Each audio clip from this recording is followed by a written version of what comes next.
बिस्मिल्लाहिर्रहमानिर्रहीम। नाजरीन अस्सलाम वालेकुम। दोस्तों, आज एक अहम डेवलपमेंट हुई है कि सुप्रीम कोर्ट ऑफ पाकिस्तान ने तौहीन रिसालत केस में आसिया मलूना की सजाए मौत को कलअदम करार देते हुए उसे बरी करने का हुक्म जारी किया है।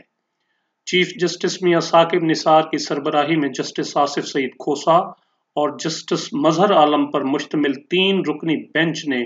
इस केस का 8 अक्टूबर 2018 को फैसला महफूज किया था, जो आज 31 अक्टूबर 2018 को सुनाया गया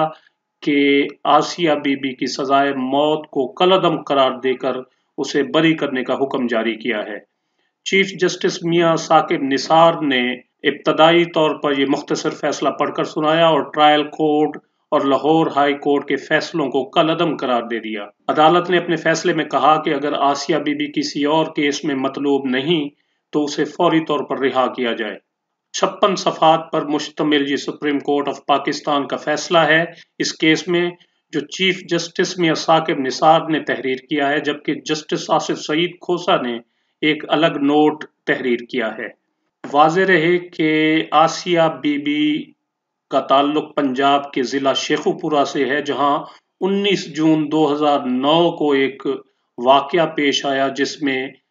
आसिया बीबी ने खेतों में काम करने के दौरान एक गिलास में पानी पिया, जिस पर एक मुस्लिम खातून ने एतराज़ किया कि तुम गैर मुस्लिम हो और गैर मुस्लिम होने की वजह से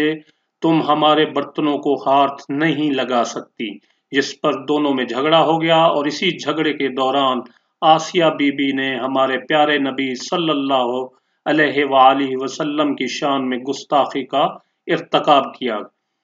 बादअज़ां आसिया बीबी के खिलाफ मुकदमा दर्ज किया गया, जिस पर district in session court Sheikhupura ने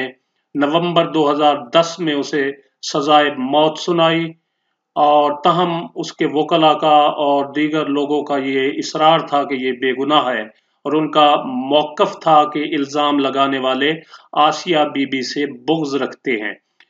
इसी दौरान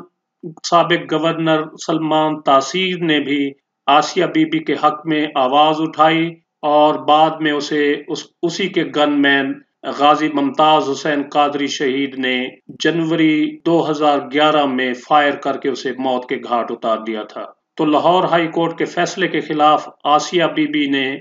अपील दायर की हुई थी सुप्रीम कोर्ट ऑफ पाकिस्तान में, जिसका आज फैसला सुनाया गया कि लाहौर हाई कोर्ट का फैसला और डिस्ट्रिक्ट इन सेशन जज शेखुपुरा का फैसला दोनों को कलअदम करार देते हुए उसकी सजाए मौत खत्म कर दी और उसे रिहा करने का हुक्म जारी किया है।